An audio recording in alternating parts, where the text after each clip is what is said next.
What's up, guys? My family and I recently spent a week in Costa Rica, so if you're planning a trip, stay tuned for some tips about what to do while you're there. Our first day started waking up pretty early to catch our flight. We landed in San Jose just after noon, and we got a taxi bus to go to La Fortuna. The drive was about 2 hours or so, but about halfway, we stopped at this soda that the driver knew about. The empanadas were amazing, so much better than the fried pastry ones that you get in the States. But be careful not to eat too much because the roads get super windy going into the mountains. The next day we were all pretty worn out from traveling, so we just kind of slept in. And after lunch we went on this chocolate and coffee tour. It's a great way to spend a few hours with the whole family. You start by walking through the garden where the cocoa trees are growing. There's also black pepper, cinnamon, ginger, and lots of other spice plants. There you follow the process of chocolate production. First you open a cocoa pod to reveal the bean. Fresh beans taste kind of like a pear or a banana. Some of the beans are taken to get sprouted,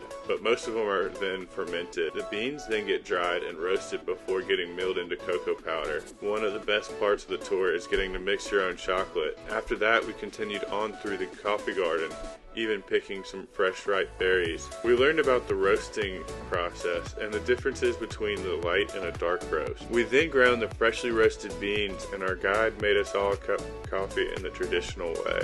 We kicked off day 3 by going to town to explore for a few hours. We got lunch at another little soda, and the owner had this cute little dog. After lunch, the sky cleared up, and we were able to see the volcano in all of its glory. And perfect timing too, because after lunch, we went to the Hanging Bridges Park. What an incredible way to take in the awesomeness of the rainforest. And if you go, I definitely recommend getting a guide. Without him, the only thing we would have seen are these ants. He pointed out tarantulas, termites, frogs, birds, snakes, monkeys, and so much more. He was very perceptive and experienced from being a guide for over 12 years. He even showed us this hidden path that takes you down to a waterfall. It's a breathtaking moment to be in the presence of nature in its most primal form, the rushing water coursing through the untamed rainforest. After the tour, we stopped at a local swimming spot to cool off. There was this guy there selling fresh coconuts and even a rope swing to send it off of. We went out to eat that night to celebrate our last day in La Fortuna. The next morning we were on the road again, this time to Playa Negra. Overall, this is a beautiful drive through some of the most scenic countrysides in Costa Rica, but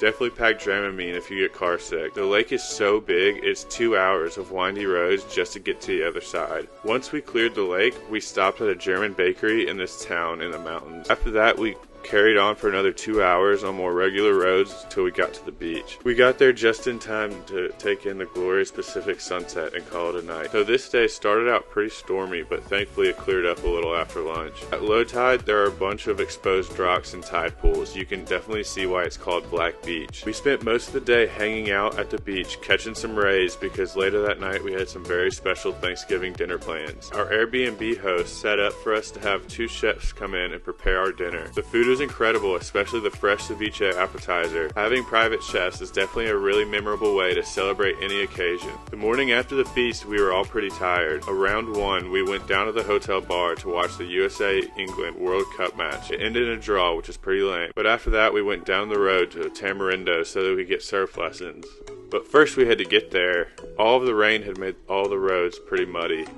Good thing the Land Cruiser we rented had 4-wheel drive, otherwise we might have gotten stuck. Thankfully we made it in time to catch a few waves while the tide was right. Once again we spent most of the day hanging out at the beach or the pool, but that night we stopped in this little Brazilian restaurant for dinner. After dinner we went to this local fiesta and the whole town was out. It was a shame that we'd already eaten because all the food stands looked amazing. As soon as it was dark, the main event started and they started the bull rides. Spectators sat on the walls, even jumping in to stir the bull before jumping back out. The first guy got tossed pretty quickly, and the cowboys were able to lasso the bull safely into his pen. Riders had different levels of success. We called it a night pretty early because we had to catch our flight out of Liberia in the morning. But that's it for this one, y'all. Let me know down in the comments if you've ever been to Costa Rica and where you went while you were there. Also, if you liked the video, please like and subscribe. But until next time, pura vida, y'all.